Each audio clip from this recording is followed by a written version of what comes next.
What's up, everybody? I'm Dr. Zeb, and welcome to the Rehab Christian Center Sunday morning virtual experience. It's so good to be here with you today, and I'm so hopeful and prayerful that everything is well with you and concerning you wherever you are and whatever it is that you're doing. Thank you so much for joining us this morning. And listen, we've got an incredible series that's going to start today, and I've got to be completely candid with you. This series came about as a result of, really frankly, so many conversations I've had with people who are going through some incredible things right now in their lives, and they can't understand why life feels unfair. And so I've been counseling and coaching so many people over the last couple of weeks here, and that's really where this message was really inspired. It is my goal that this series is going to impact and bless those of you that really are dealing with some things in your life, and you don't understand why out of all the people in the world, you're dealing with the stuff you're dealing with. And this series is really going to challenge you. I'm going to be frank with you. It's going to challenge you. But I really believe this series has the potential to change your life forever.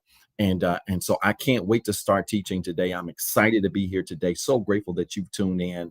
And I wanted to just start off by saying, I'm sure some of you saw the flyer. I was like, what in the world is Dr. Talley talking about now? Well, there's always a method and a purpose behind the madness.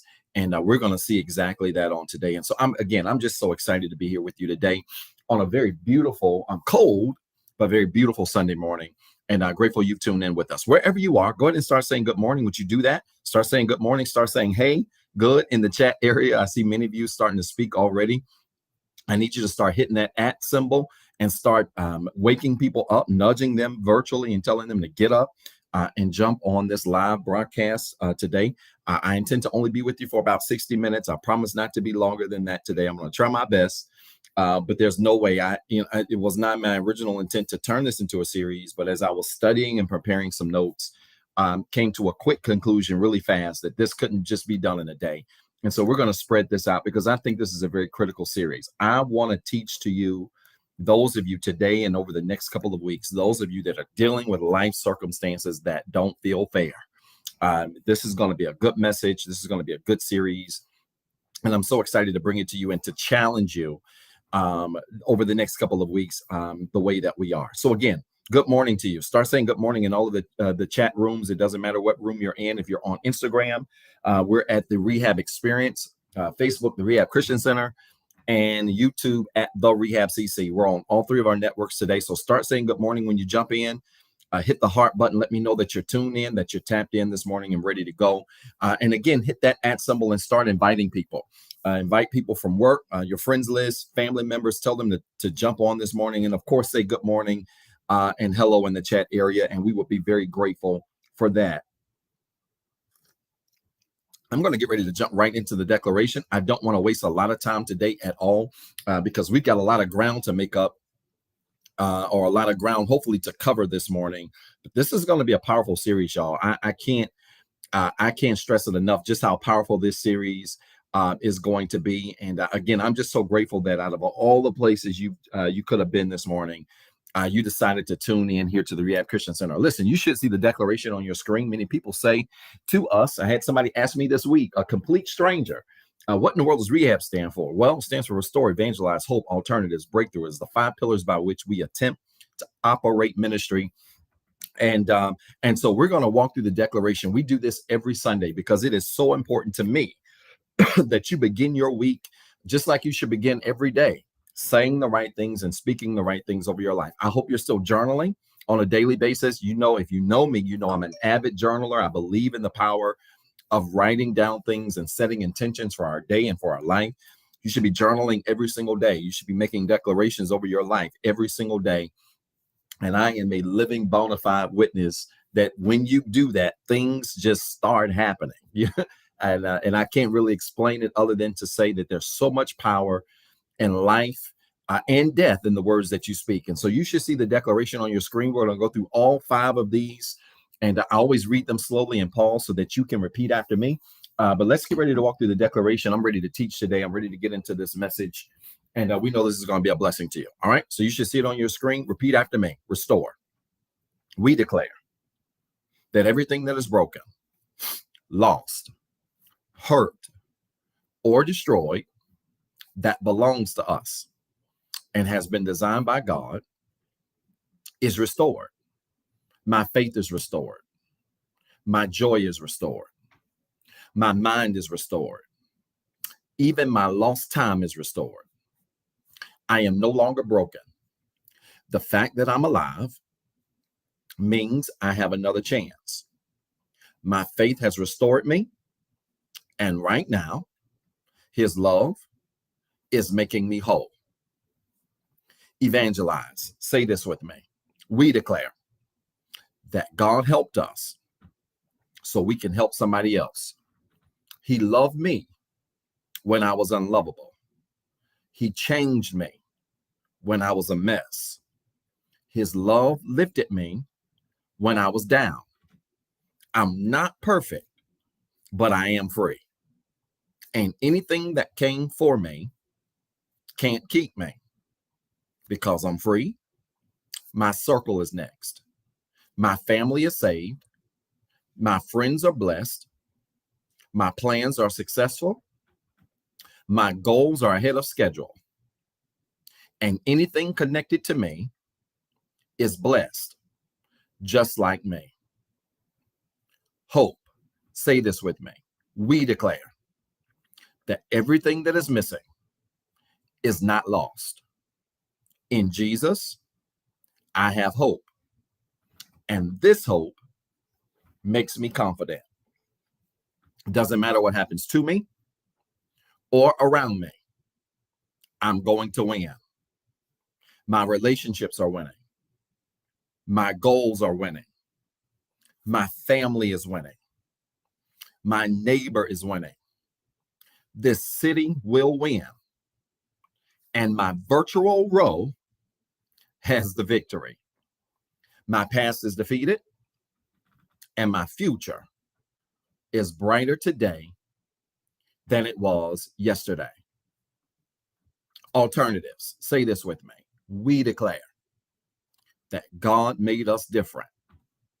I'm a royal child, the light of the world, and the hope of my city. I respect the past, but I don't look like what I've been through. I love the church, and my life is balanced. I love coming to church, but I like flights, boats, and vacations. We're searching this week. My whole life is blessed. I am the head and not the tail. I am above and not beneath. I am a lender, not a borrower. And every place I go belongs to me. Breakthrough. Say this with me. We declare that God has a breakthrough with our name on it. I have some challenges, but I am not defeated. No weapon formed against me can prosper. And I know that all things are working for my good. Things are not breaking down. They are about to break through. There is a breakthrough in my career. There is a breakthrough in my home. There is a breakthrough in my health. There is a breakthrough in my finances. I am here on purpose, for a purpose, and everything that went wrong is getting ready to turn around. My friends, you make that declaration with us today. If you did, I need you to do me a favor real fast. I want you to type in the comments quickly. A win is a win. Put it in all capital letters. I want you to scream it from the mountaintops today. A win is a win. Type it in all caps, would you? A win is a win. All year, 2023, we've been making this declaration. And I even got a brief testimony I'm going to share with you this morning to prove to you that a win is a win. You've got to learn how to celebrate progress. You might not be where you want to be. Things might not be exactly where you planned them to be, but you've got to learn how to celebrate God for moving you along the path to where he's trying to take you. Come on, y'all. A win is a win. I want you to put it in all caps. I want you to say it like you're excited. Put it in the comments now. A win is a win. Put it in all caps. Scream it. You're going to scream at someone this morning. because I need you to understand that any progress in God is progress towards where he's taking you. And again, you might not like where you are right now. You may not even be satisfied with where life has you right now. But I need you to understand that everything that you're up against, everything that you're dealing with, everything that you're going through, and even where you are right now is all a part of the plan towards God taking you where he's taking you. Good. I like that, Naya. Naya's tagging people. I need you to start tagging people now and telling them to tune in.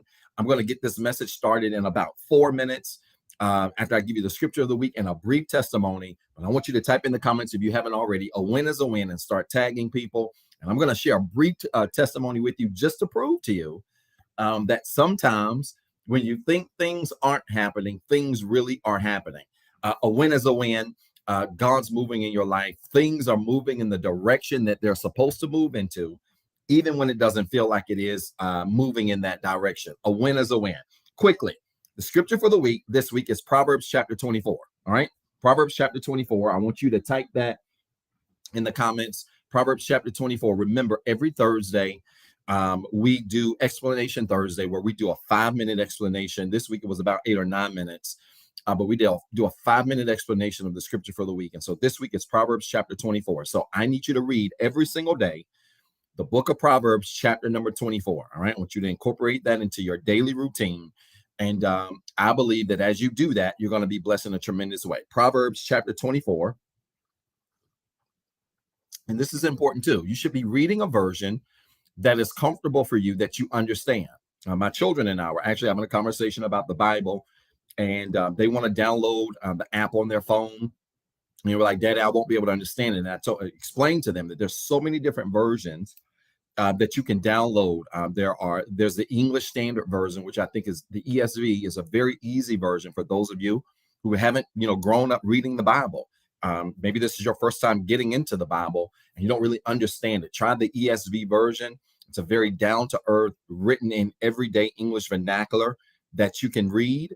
That will hopefully make some sense to you. All right. But Proverbs chapter 24, get it in a version that makes sense to you. I want you to read that every single day, incorporate it into your daily reading and your daily routine. And we believe you're going to be blessed because of that. Now, no Life Study Tuesday, again, for the second week. Let me explain. My daughter is trying out for volleyball Tuesday, and I think her practices are going to be on Tuesday night. And the time frame, 6:30, I think, to 7:30, or 6:30 to 8, or something like that. So it completely threw me off. I didn't want to pre-record and only shoot it to Facebook and YouTube. I didn't want to leave Instagram out. And so there will be no Life Study again this Tuesday. We will kick back Life Study next Tuesday, and it will probably be for at least the next 2 months, probably at 8 p.m. Eastern Standard Time. So it's going to be later for those of you that are on the East Coast. Those of you on the West Coast, Central Time, that's going to be actually perfect for you. But those of you that are on the East Coast, it's going to be later. But I do promise that going at a later time, I'm going to cut it short. I don't want you on Life Study for an hour until after 9 o'clock. And so 8 a.m. Eastern Standard Time is when we'll do Life Study. In fact, it'll probably be 8:03 or 8:08 a.m. p.m. Eastern Standard Time for Life Study. Not this Tuesday, but the next Tuesday. And allow me to get through volleyball practice with my or volleyball tryouts with Giselle, and we will start that back up next Tuesday. I want to say this: I really appreciate you all allowing me to be a father. As a PK, I grew up with my father, and my mother was blessed to have them both with me together in the same home. And my father being a pastor, and then a principal, and now a superintendent, and had all of these things going on. But one of the things I can honestly say about them is that, of the many beautiful things I can say about them, is anytime we had games or events, they were always there. I looked up, they were there for me, my brother, my sister. And that is something I've tried to duplicate for my children. And as many of you know, I wear a lot of different hats. But one of the most important hat that I do wear is father. And I really take that serious. And so I appreciate your faithfulness and your patience with me when I have to adjust the schedule to be where I need to be. But I'm very excited for Giselle. This is one of the sports she wants to take seriously, post gymnastics, and she'll be getting into track and field as well. And I'm excited about that. And so kids are growing up. All of our kids are really growing up, but I appreciate your faithfulness and patience, as I, try to adjust my schedule with what they have going on. All right. And so again, no life study this Tuesday. Proverbs chapter 24 is your scripture for the week. We'll pick up with life study next Tuesday, and it will likely be at 8 p.m. Eastern Standard Time. So it will be later, but it will be good. Now, quick testimony time, really quick. I got to say this in 3 minutes because we got to get into the message. I got to get you off by 10:15, 10:20 today. I want to shout out our realtor. Our realtor has really been working really hard. An amazing woman of God, actually, that was referred to me. I didn't know her. The realtor we had was not really moving the way I wanted him to. And this woman of God was referred to me, and literally over the last 2-3 months has just really just been doing some amazing things. I ended up meeting her at a location to look at, and the location was way too small. It probably seats 50 people. And while it was very affordable, it was way too small. It didn't make sense to sign a 5-year lease for something that you would grow out of in a couple of weeks. Just didn't make sense. And so she and I that day, and the irony of this was maybe 3 or 4 weeks ago when I went to see it. One of the people, she never joined, but she used to visit our church all the time, happened to be walking out of a store right next to it and was shocked to see me there. And, I told her, hugged her, asked how she was doing. I said, I'm just right here looking at a location, possibly for rehab. And this was before the realtor got there. So the irony was that I ran into her when I was checking out the place. Nevertheless, place was too small. And so me and the realtor stood outside the building. And, I had already told her our story, but I talked to her. She and I talked for about 20-25 minutes outside of the location, just about the rehab story and the trials and the challenges we've gone through and things that were completely out of our control. And, she really, ministered to me and witnessed to me and just confirmed some things. You can't always control life. You can't always control circumstances. You got to take the best of what's given to you and just go with it, and let God figure out the rest. And, I told her that's really been my ammo. It's been the thing that has kept me, encouraged in this space, motivated in this space. And so we were just talking. And so she hit me up this week, and she sent me not just one location. She sent me an entire shopping center. Now, just hear me out, because I don't think this is it, but I want to just say this, and I need y'all to listen to me. Some of you know me, and some of you I have had personal conversations with. I don't want to call names out, but some of you that are tuned in, I've had personal conversations with, and I've shared with you my vision for rehab. My vision really for rehab is really like a shopping center complex. And it's crazy. Anytime you have a vision that you can see, it's probably not God. If you have a vision that is clear, that makes sense, it's probably not God. If you got a vision that's bigger than what you can see, that's bigger than what you can understand, that's bigger than what you can put together, it might be God if you're really connected to him. And I've always had, many of you, again, I'm not making this up, many of you have been with me, around me for years. And I've said this, my vision for rehab was to be in a shopping center, to have an entire shopping center, to conjoin it, to create a space for that. You've got automatic parking, but you've got in a high traffic area, you've got that. And it gives you flexibility because you can do events, and you can, then if you've got vacant spaces, you can rent to tenants, just so many different things. I've shared this before. And the lady texts me and says, Dr. Talley, I've got an owner who has an entire shopping center and wants to know if you want it. And I couldn't do nothing. I'm looking at my phone, crying, laughing, literally in tears, not of pain, tears, laughing, like tears are running down my face. And let me tell you why. Because I don't even know who's a member of rehab right now. Like, so many people have scattered and moved on. And that's okay. This is not a negative talk. That's okay. I understand people transition in their lives. That's what it is.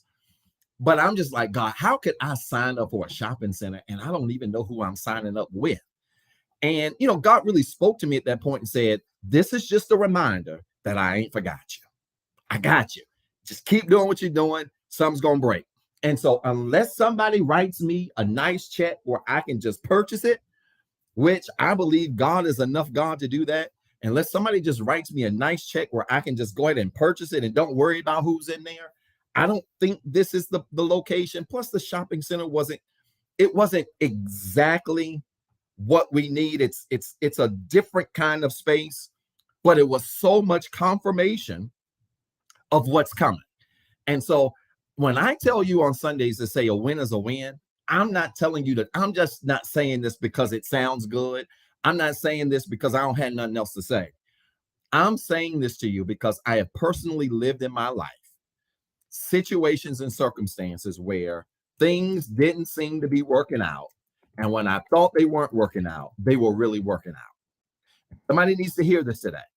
Somebody needs to hear that sometimes in your life, it feels like things aren't working out, but things really are working out. Okay. So I don't care if I don't, get through to any of you today through any of the word. I want you to hear me and hear me loud and clear. Do not let what life presents to you get you so frustrated that you lose sight of the fact of those things in your life that you believe God's going to do for you. We allow life to just get us way in left field, and you've got to pay attention because sometimes God doesn't give it to you all at one time. He gives it to you in pieces, and he drops little things here and there just to show you what's coming. Now, I'm telling you,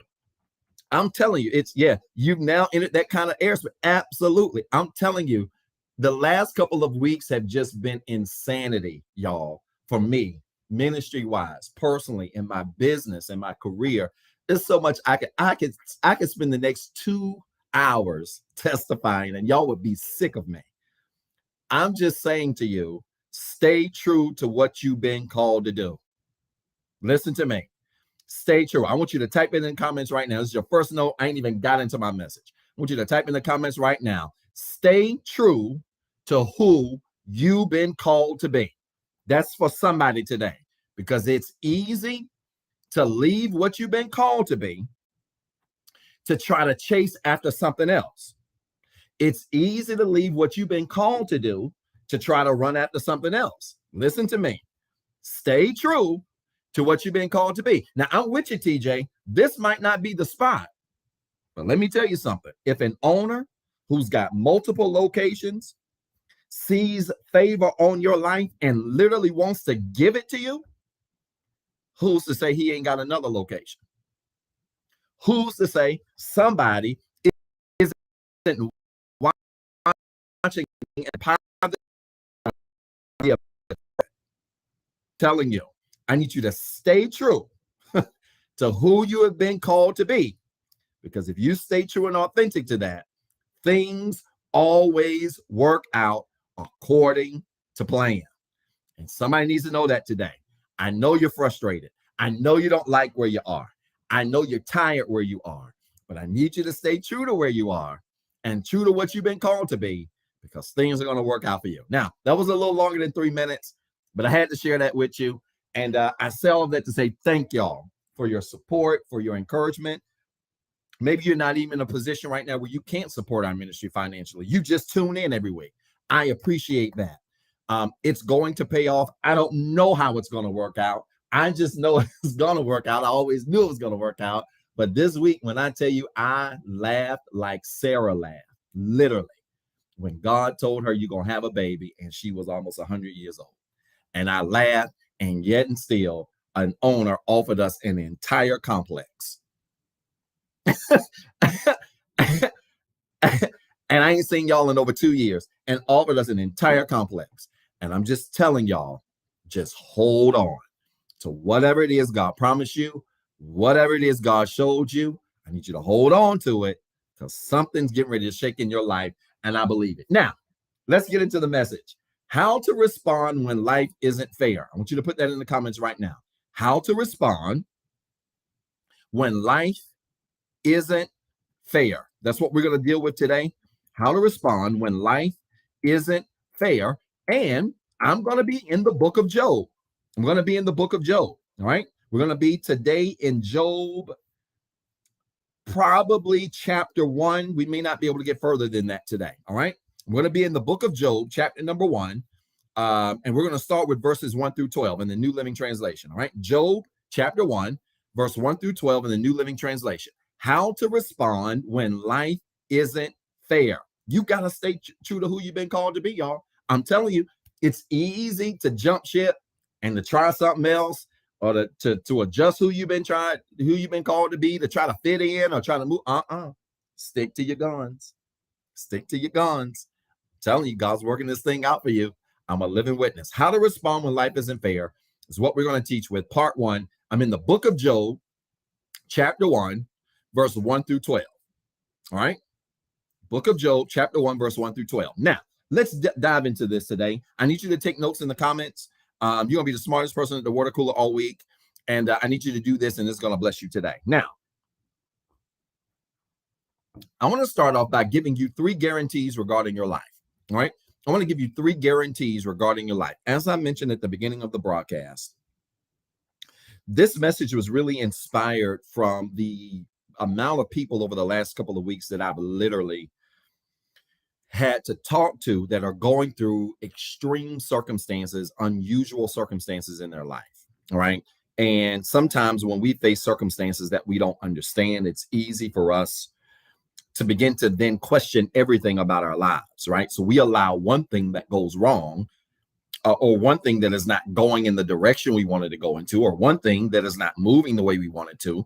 We allow one thing like that to then deter our entire focus, perspective, and just the way we see our lives in general moving forward. But I want to give you really quickly, before I get into this particular text and we talk about Job, because we're going to talk about Job the next couple of weeks.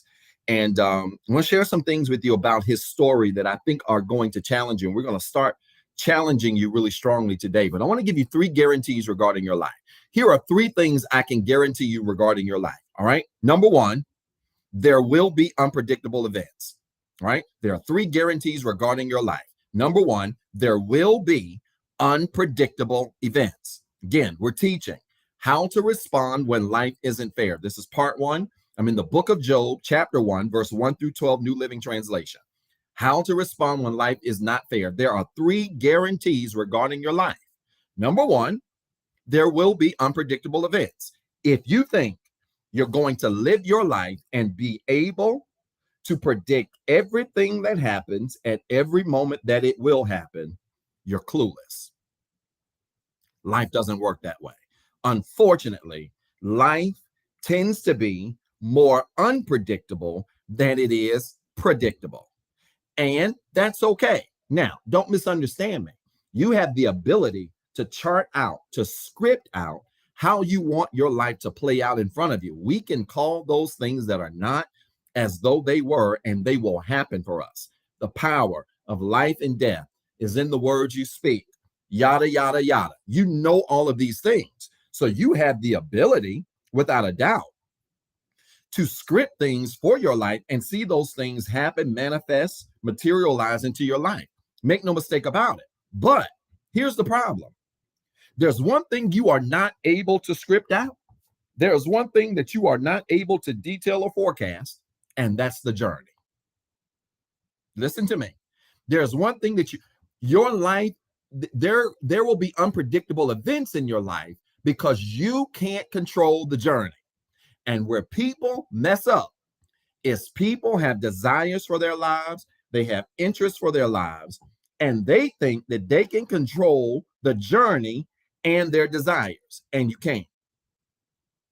You cannot control the journey. God, I want to have a high-paying job. God, I want to start a new business. God, I want to be married.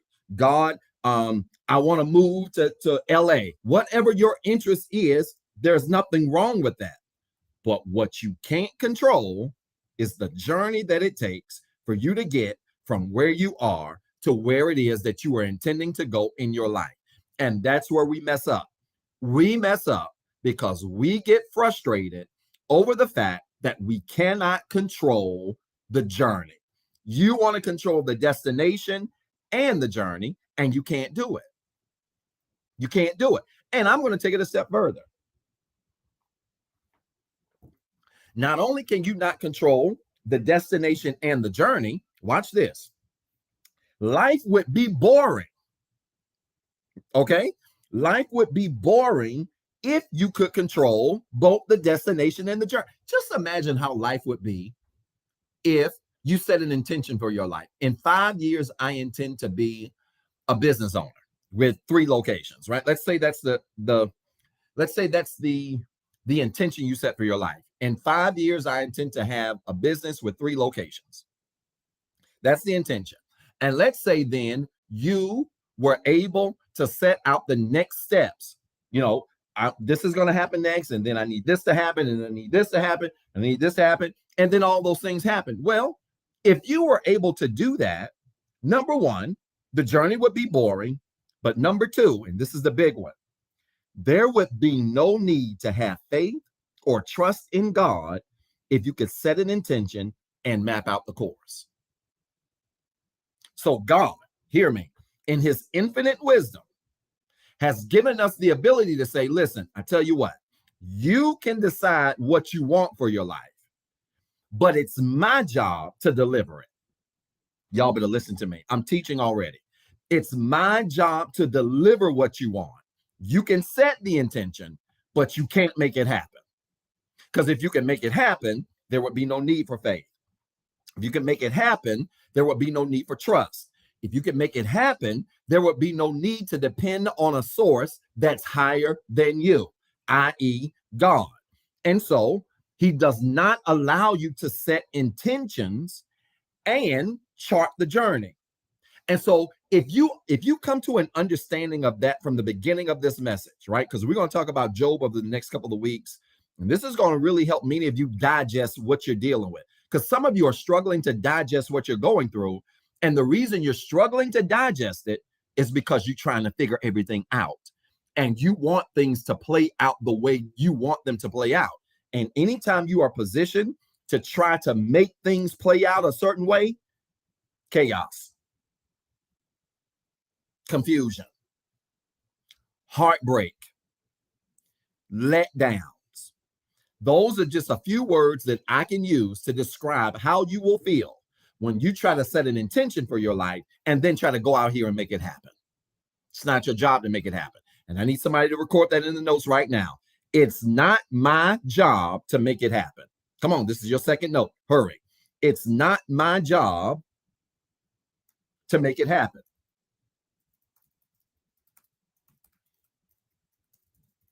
It's not my job to make it happen. Record it. It's not my job to make it happen. The day, listen to me, and I'm telling you this from personal experience, the day you figure that out is the day that most of the stress associated with the stuff you're dealing with goes completely out of the window. Listen to me. I'm trying to free you today. The day you figure out that it ain't your job to try to fix stuff, it ain't your job to try to fix situations. Here's a big one. It's not your job to try to fix people. The day you figure that out, your stress is going out the window. Your anxiety is going to go from 90 to 20. Nope. My job is to just have an intention. God, I need this. I want this. I desire this. I want this for my life. I like for this to take place in my career, in my relationships, in my connections. I want this. That's the thing. And then to step back and let God do what he does. And many of you are so stressed out because you forgot that one of the first guarantees regarding your life is that there will be unpredictable events. You're not getting to your intention with a straight line. It rarely happens where things just connect. Well, let me take that back because they do connect. When things just build and build and build in a straight line with no curves or no turns or funky turns. Doesn't work like that. You end up more often than not getting to your destination through a series of unpredictable events that once you get there and look, you realize how everything just connected. I can't speak for anybody else. I know what it's like to be on my way to a destination, but man, it sure looked like God was taking me the long way around the road. Right? Have you ever been in a place where God is taking you towards something. You believe he is, but he sure is taking the longest way to get there. That's okay. Once you get to your destination, you will discover that even the unpredictable events will connect, and you will realize, wow, that had to happen, so this could happen. And if that didn't happen, then that wouldn't have happened. So I had to go that route so that I could meet that person, and then that person. I mean, I can't describe other than to say this stuff just always connects, but it's not going to always be predictable. It'll always connect, but it won't always be predictable. So your job is to understand that you are not responsible for the journey. It is not your job to make anything happen in your life. It is your job to trust and believe that if you've set an intention for your life, that God's going to make that thing happen. Here's the second guarantee regarding your life. Record this.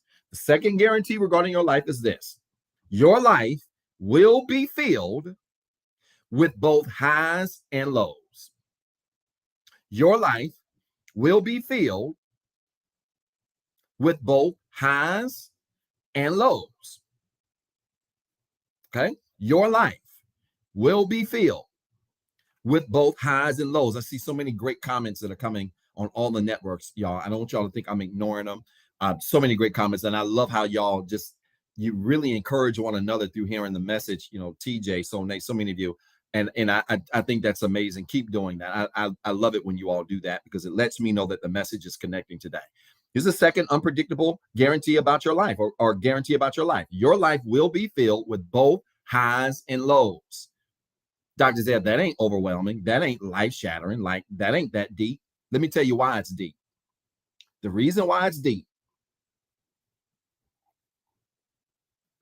is because most people only celebrate the highs and welcome the highs, and they get mad, they get upset, they get frustrated, they lose themselves, they have panic attacks, all types of things when it comes to the lows.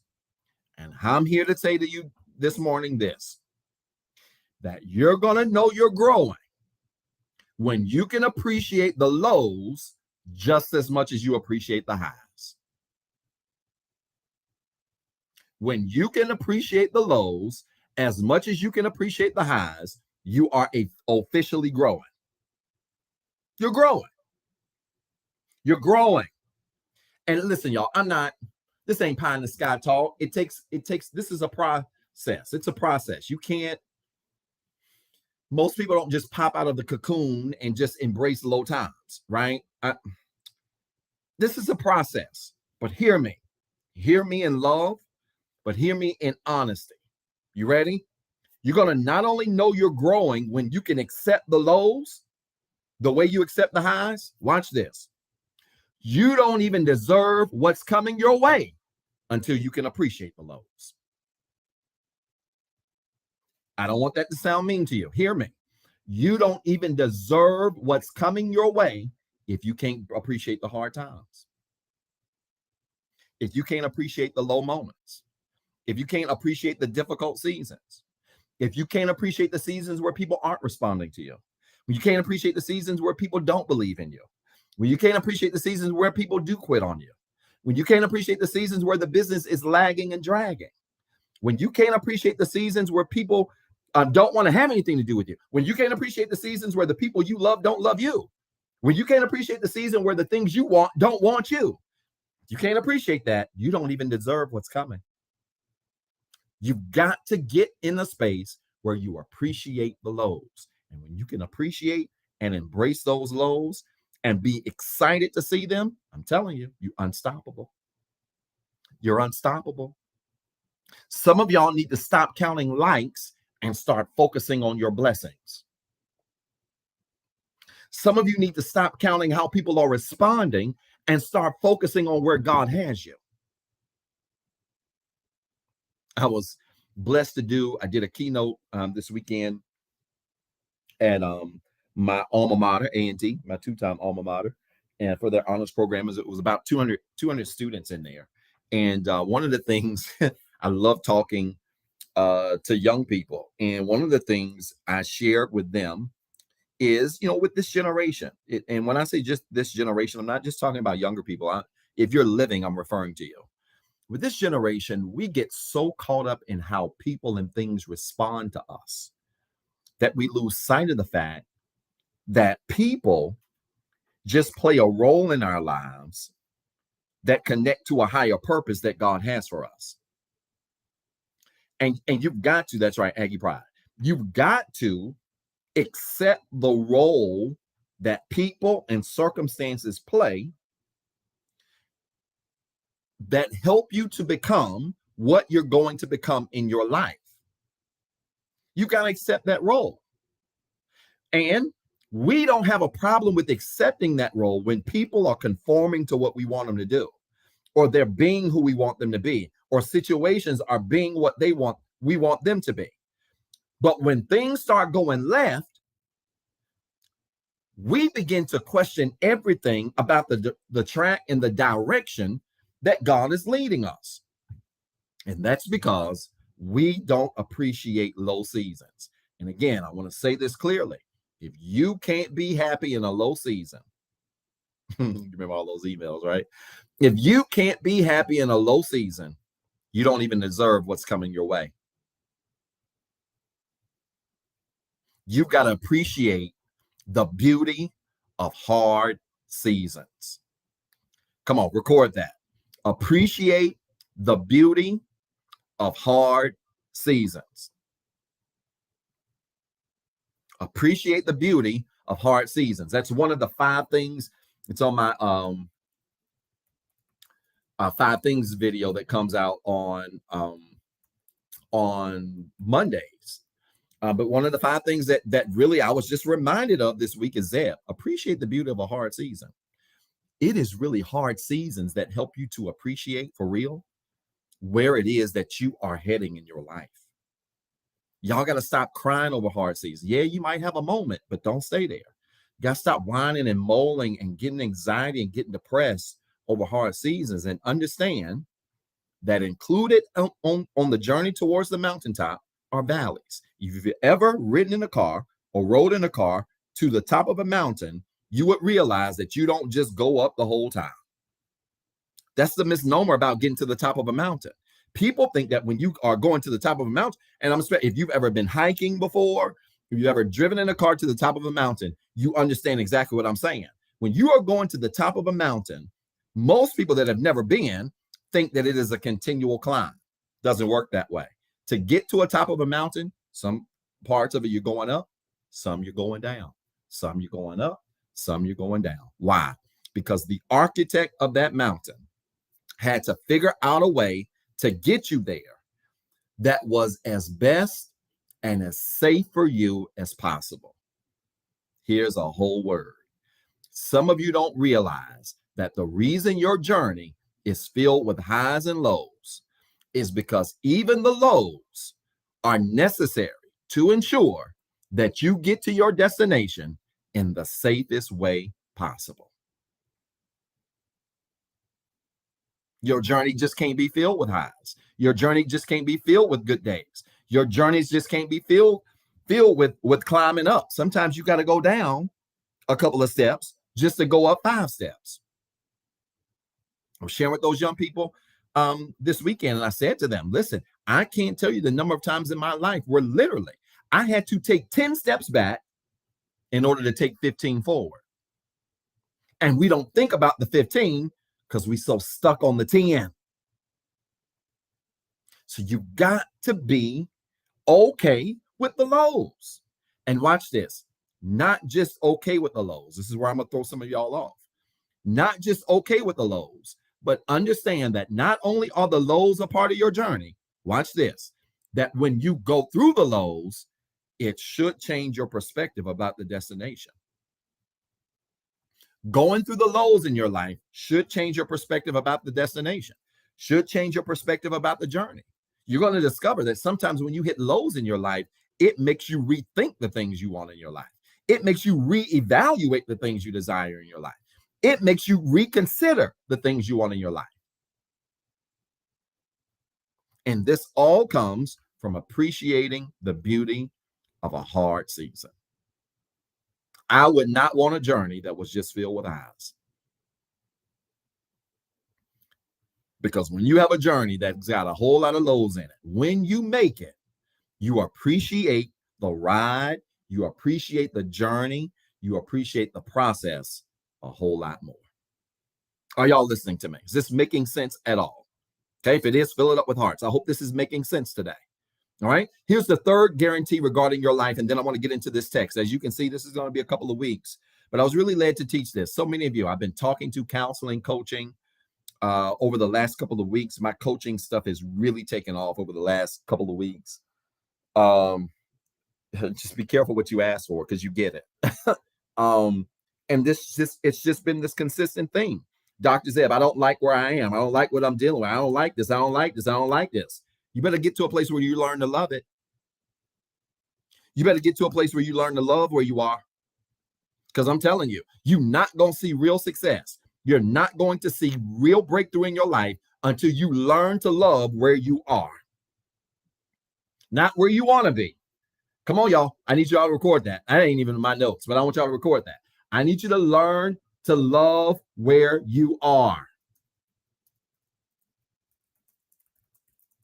Because you're not going to see real breakthrough. You're not going to see real success. You're not going to see sustainable success until you can say, you know what? I'm in a low season. It's a valley right now. The car ain't moving up. It's going down. I know where I'm going, and I'm going to just be okay where I am. Okay? You got to learn to love where you are. I need all of you. Make that your focus this week. Do me a favor. Here's your homework assignment. I'm a teacher by trade. Here's your homework assignment. This week, I want you to set the intention every single day that I'm going to learn to love where God has me. Not where I want to be. I'm not going to put a whole lot of focus on visualizing and thinking about where I'm heading. No, I'm going to learn to be okay where I am. And I'm here to tell you from personal experience, when you learn to be okay where you are and have fun where you are and enjoy where you are and embrace where you are, then where you're heading is coming. It's coming. You just, the Bible talks about it in the context of the word content. And when we are content, we're saying it's not that I'm satisfied where I am, but I'm okay where I am. That's all it means to be content. It's not that I'm satisfied where I am. I'm okay where I am.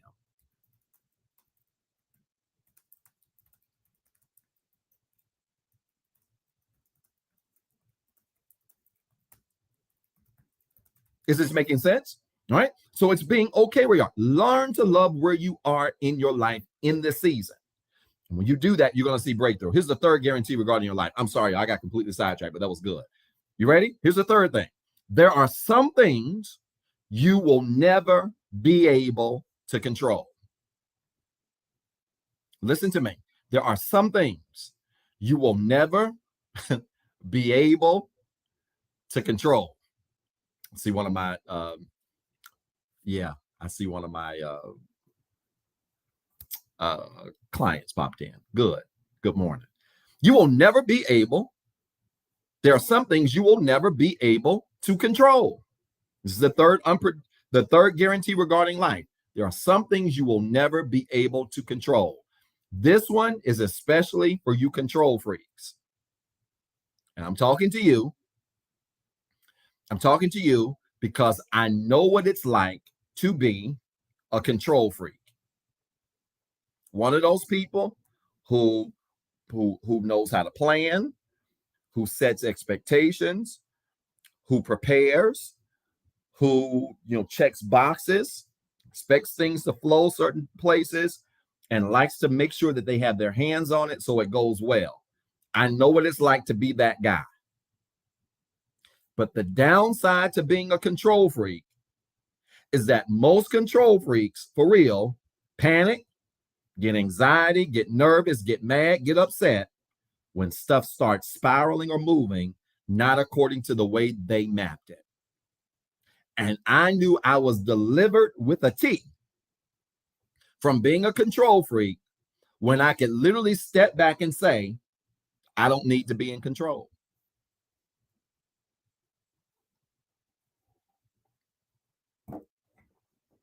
I don't need to be in control. I don't need to figure this out. I don't have to know how things are going to work. I don't have to know how things are going to pan out. I don't have to be in control. I can step back, take my hands off of it, and let it play out the way it's supposed to, because the journey is not my responsibility. The destination is.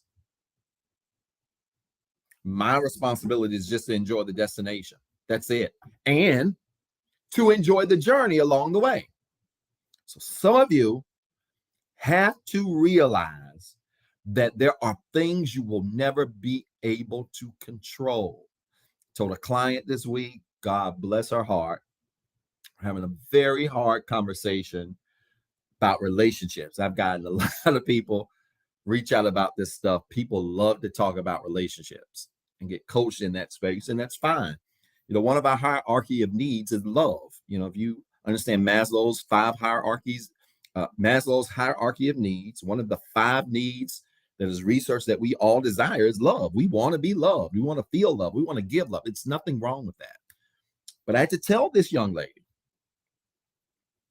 sweetheart, as much as you desire something with somebody, you can never control how they show up. And the minute you embrace the fact that you can't control how people show up, is going to be the day that you set yourself free. Now I get it. Some of y'all saying, well, Doc, I never tried, Doc, to control people, Doc. I don't want to control how people show up, Doc. I just let people do what they do, Doc. That ain't me, Doc. I just love them. I ain't trying to control. It's a lie. Let me tell you how I know it's a lie. The reason I know it's a lie is because you can know you are trying to control people when they do something that you don't like, it impacts you. You will know you are a control freak, especially when it comes to people, if their behavior is not what you want them to do and it makes you upset.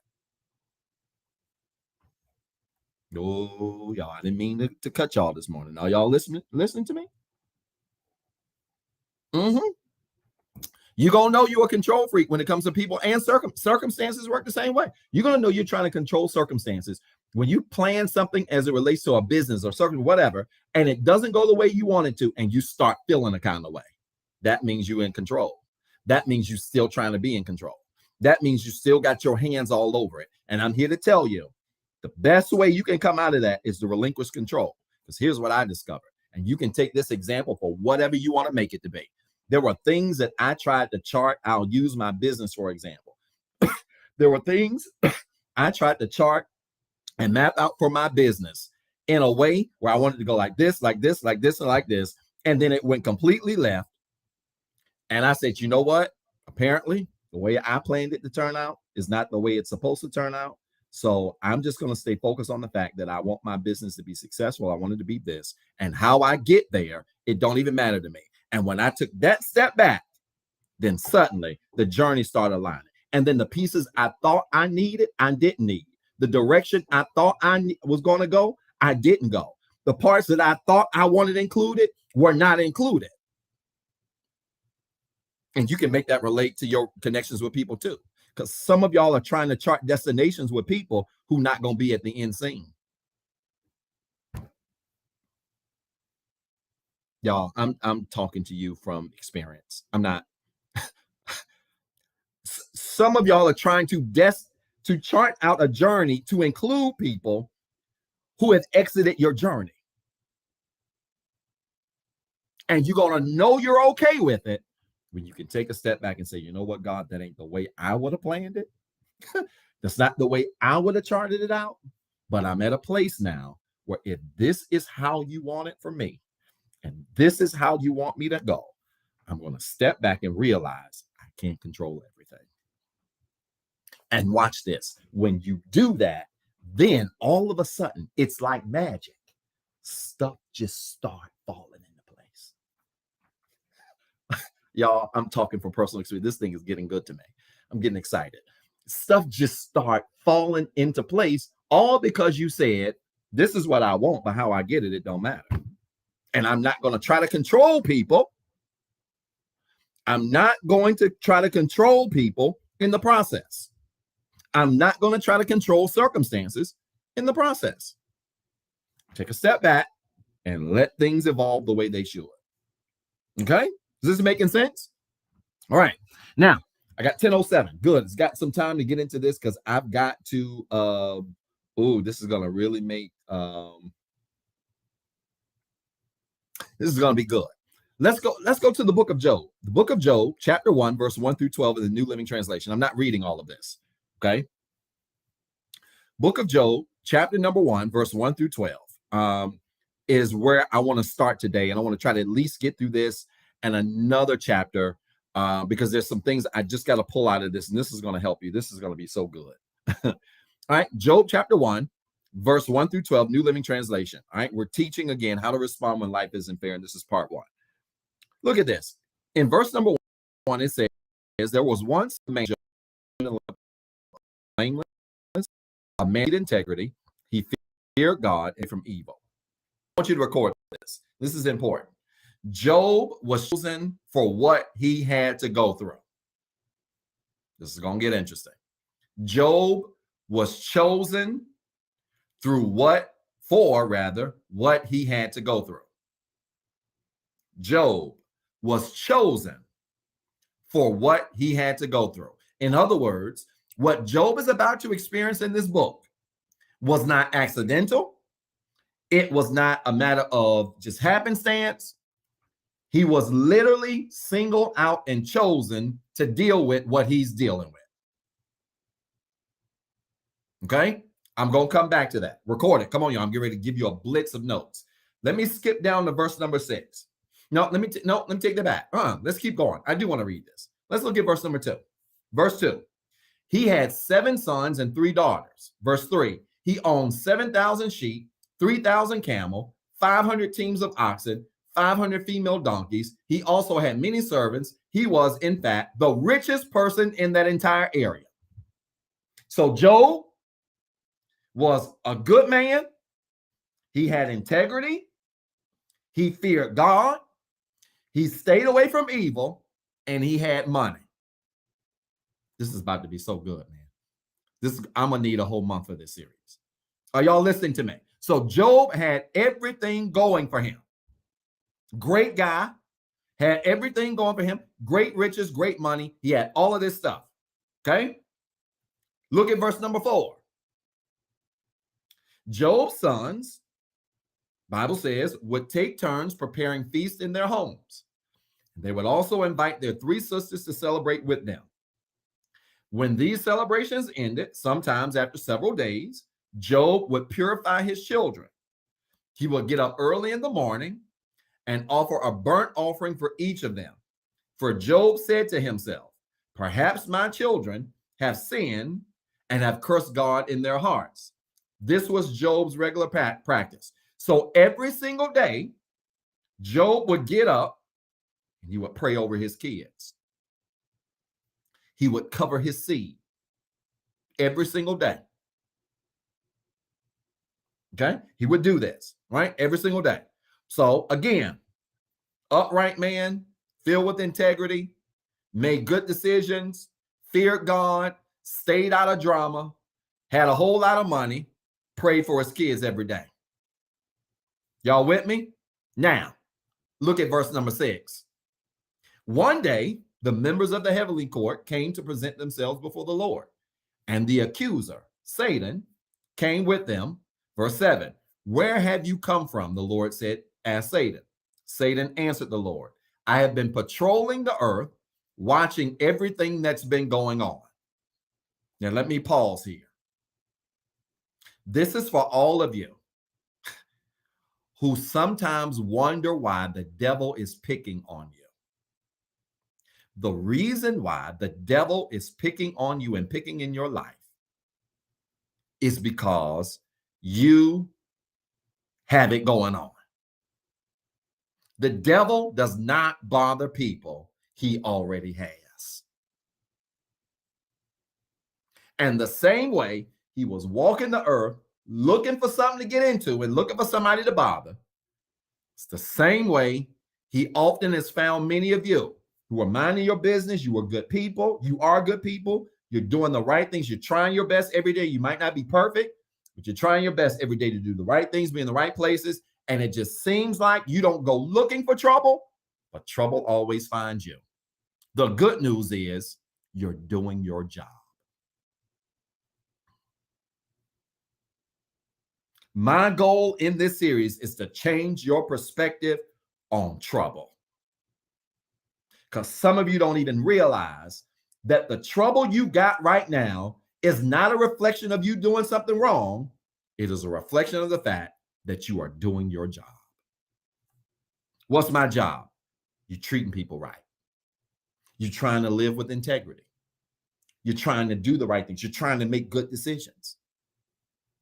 You're trying to handle people the way you want to be handled. You're being honest and fair in your business practices. You're praying and covering your family. You're doing these things, and yet trouble keeps trying to find you. The good news is you're doing the right things. Keep doing them. Look at this. Verse number 8. Watch what happens. I'm in Job chapter 1, verse 8. Then the Lord asked Satan, have you noticed my servant Job?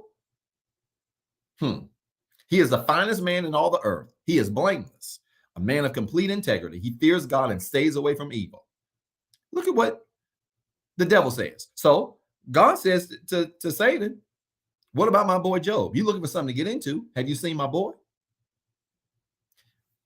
Isn't it kind of weird that a God that loves you would turn you to the wolves? Y'all listen to me. Just hear me out. Just hear me out. Do you not find it, if we can just be human for a second, let's not be deep. Let's be human. If we can be human, do you not find it odd that a God that loves you would turn you loose to the devil? That's like you having a kid that doesn't like dogs, and some dogs are coming down the street, and you just let them outside. Here they are, and you let them outside and shut the door. Don't you not think it odd that a God who loves you would turn you loose to the devil? And let me give you the answer. The reason why God has given the devil permission to bother many of you is because God believes in many of you more than you believe in yourself.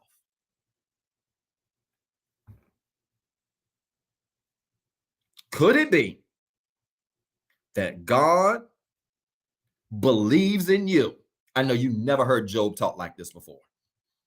I know you never heard Job talk like this before. Could it be that God has turned you loose to the devil because he believes in you more than you believe in yourself? And some of you are calling what you're going through not fair, and you don't even realize that it's a compliment.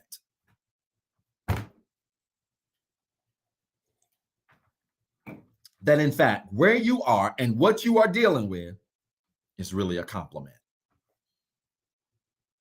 And you don't even realize it's a compliment because God actually believes more in you than you believe in yourself. Gosh, is this making sense to anybody? So we've got to change our perspective on how we see the things we have to deal with. Look at this.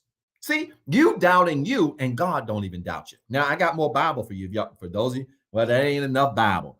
Dr. Talley, that's too practical, Dr. Talley. I need more Bible. Well, Jeremiah said it like this: for I know the thoughts that I think towards you, says the Lord. Thoughts of good and not evil, to bring you to an expected end. Which means that even when you're going through what you're going through, and God allows you to go through it, God says, I know the thoughts I have for you, even in the middle of what you're dealing with. Which means he puts you in things, but with the intention of something greater to happen. Y'all, spoiler alert. Spoiler alert. Y'all ready? Spoiler alert. I'm one of those people. I don't like watching movies with people who tell you how the end gonna be, and it's just the beginning, and they start telling you the movie. I can honestly admit I don't like people like that do that. But here's a spoiler alert. You ready? Spoiler alert. At the end of the story, God gives Job double what he had. At the end of the story, God gives Job double what he had. And many of us don't even realize that God believes in us so much that he allows many of us to go through what we're dealing with, not realizing that he believes in us oftentimes more than many of us believe in ourselves, but knowing that if you just get through this, when you get what he has for you, it's going to be more than what you had before.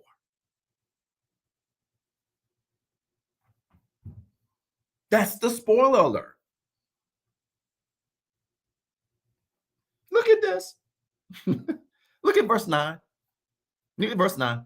Y'all give me 12 minutes, I'm done. I've run way over today, as I always do. I don't even know why I set time intentions. Look at verse 9. Job chapter 1, verse 9. Satan replied to the Lord, yes. Yeah, he's got integrity, but look what Satan says. Yes, but Job has good reason to fear God. You have always put a wall of protection around him and his home and his property. You have made him prosper in everything he does. Look how rich he is. Look at verse 11. But reach out and take away everything he has, and he will surely curse you to your face. Look at what God says in verse 12. All right, you may test him. The Lord said to Satan, do whatever you want with everything he possesses, but don't harm him physically. In other words, don't kill him. So Satan left the Lord's presence. So God tells Satan, I tell you what, since you think that Job is only as good as he is because I'm blessing him, I'm going to let you get to him under these parameters that you cannot kill him. You can do whatever else you want to do to him, but you cannot harm him physically. You cannot kill him. He's all yours. Now, I said to you earlier, Job's selection to go through tough times was a compliment. It wasn't a curse. And I want to start here quickly because many of you, your perspective has to shift through this series to understand that what you're going through is not a curse. You're not cursed. If God is allowing you to deal with it, you're not cursed. You're being complimented. Okay? What you are dealing with is not a curse. It's a compliment. I want you to record that quickly. It's not a curse. It's a compliment. As you are dealing with your week, and things try to replay in your mind, and you start dwelling on the past, you start dwelling on how things are, you start getting caught up on things not being where you don't want them to be, and you start thinking, I need you to literally take a pen. You ought to have a journal. Y'all know I'm an avid journaler. I believe in that. I got journals all over my house. I keep them everywhere. I need you to grab a pen and write, it's not a curse, it's a compliment. What I'm dealing with, it's not a curse, it's a compliment. This is going to help to shift your perspective on your troubles. This is going to help to shift your perspective on your trials and the things that you're dealing with. It's not a curse, y'all. It's a compliment. You are being complimented and don't even realize that what you are dealing with is a major compliment. Okay? Because the key, for real, to outlasting pain is to change your perspective of pain. The key to outlasting pain is to change your perspective of pain. If you want to outlast pain, if you want to be stronger than pain, you got to change your perspective of pain. You can't see pain as something that's killing you. You got to see pain as something that's necessary to get you from where you are to where God's taking you. You can't see pain as something that's trying to destroy you. You got to see pain as something that's necessary to get you from where you are to where God's taking you. But the only way you're going to outlast pain, you got to change your perspective of it. So where you are, it's not a curse, y'all. It's a compliment. Many of you right now are being complimented through the stuff you're dealing with. You're being complimented, and you walking around mad, upset, moody, don't want to talk to folks, don't want to deal with nobody. You're doing all of this stuff and don't even realize you're getting complimented. God, of the millions of people, of the millions of people that he could have chosen to experience what you're experiencing, to experience what you've lost, to experience what has hurt, to experience what has gone left, to experience what has fallen apart, to experience what has not gone according to plan. Of the millions of people that he has chosen to have these back-to-back experiences, he chose you. And here you are mad when you don't even realize it was a compliment. I know what it's like. When the pandemic hit, a lot of stuff hit. It was a snowball. Started with one thing and it just kept snowballing and snowballing and picking up stuff. And bro, literally week to week, I was like, what's going to happen this week? Like, what's going to fall apart this week? What's going to break apart this week? What's going to fail this week? It was one thing I've done. And then I had to say, wait a minute. Whoa. Of all the people in the world, of all the men in the world, of all of the husbands in the world, of all of the pastors in the world, of all of the leaders in the world that could have been chosen to deal with one thing after the other, I got chosen. And here I am trying to do right and do the right things by people and do well by people. And I got chosen. Y'all listen, it ain't a curse. It's a compliment. Many of you are being complimented right now and you calling the compliment a curse. And that's why you feel as bad as you do. That's why you can't get over the hump of anxiety. That's why your emotions are a roller coaster, because you have not consistently called your trials compliments. And when you get to a place where you can consistently label your trials as compliments, it ain't gonna be no more up and down days. Y'all, I'm telling you what I know. I'm not telling you what I heard. I'm not telling you what my therapist told me. I'm telling you what I've learned and experienced, and I teach people across this country. When you change your perspective on pain, your up and down days start to go away. And it's been a long time since I had a day that was bad.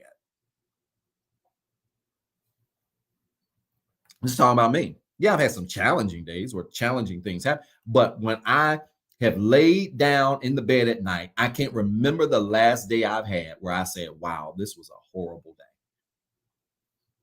day. You know why? Because I changed my perspective on the journey. I changed my perspective on pain. I changed my perspective on things that don't go the way I planned them.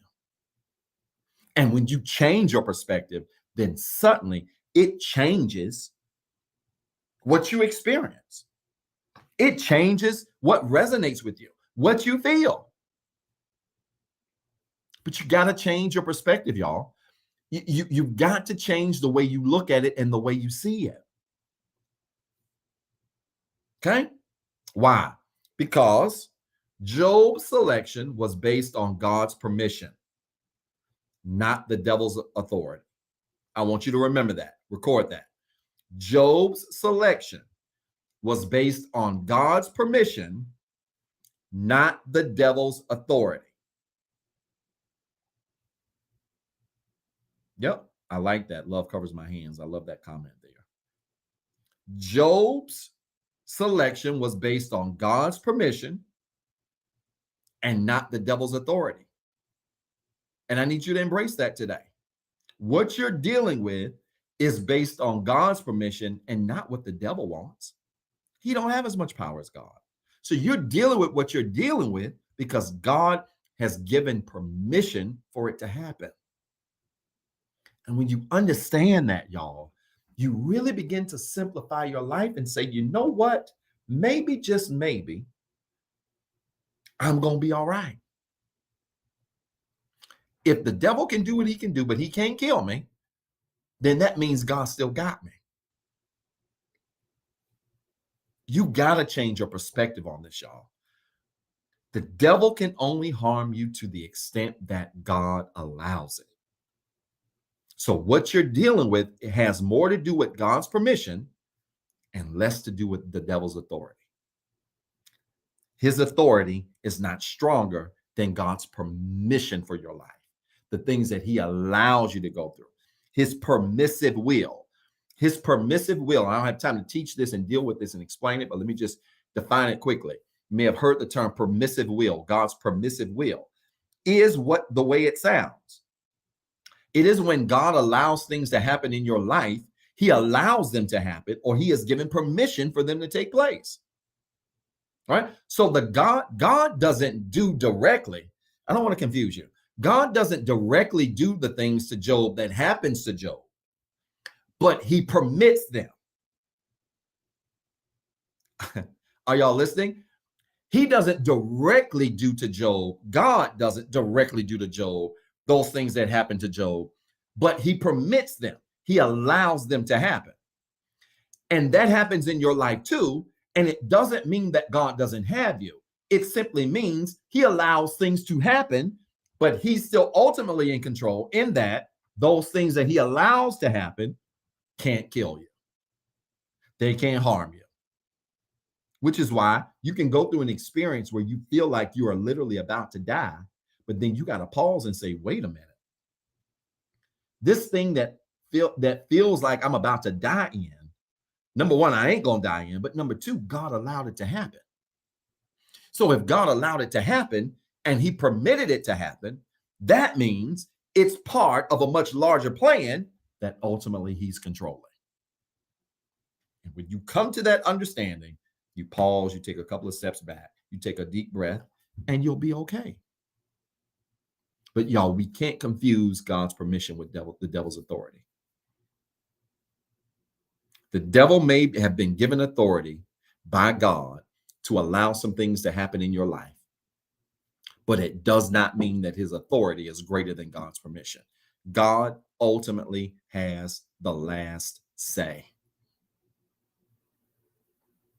And his permissive will always be greater than the devil's authority. Are y'all listening? Does this make sense? I got to stop here. I'm way over time. This makes sense, y'all? I got to stop. Never have enough time. This makes sense? If it did, fill it up with hearts.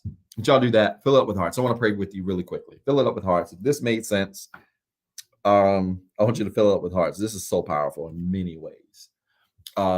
This will really, and I like that, Shekinah, because if we're honest, it will free you. These messages will free you. It is my goal that this series really challenges the way you see your life and circumstances. You should not, after this message, after this series, over the next couple of weeks, you should not see what you're dealing with the same way. And if you do, it's because you are not applying this to your life, y'all. You've got to apply this to your life. And Job is an excellent example of how you can be doing the right things and trying to be the right person, and stuff finds you. You ain't got to look for trouble. Trouble be finding you. I told somebody that this morning. Like, I really just be minding my business, and I know it's my season. And the reason I know it's my season is because I be minding my business and stuff be trying to find me, and I ain't look for nothing. But you got to understand, you can't take that personal. It's a test of faith. I like that. It is a test, not only of faith in your endurance, but it is a compliment. God not allowing the devil to bother nobody that he already has. There's nothing invested in it for God to allow the devil to bother somebody who's already friends with the devil. He has no investment in that. There's no return. He had investment or return in his investment, return potential in his investment in Job. And that's why he allowed the devil to bother him. And some of you don't even realize that you are a valuable investment to God. So much so. You're so valuable to God, so much that he has allowed the devil to bother you just to prove and make right on his investment.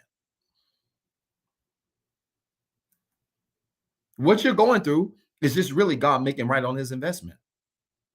What you're dealing with is really God just making right on his investment. What you're facing is really God just making right on his investment. Change your perspective, y'all.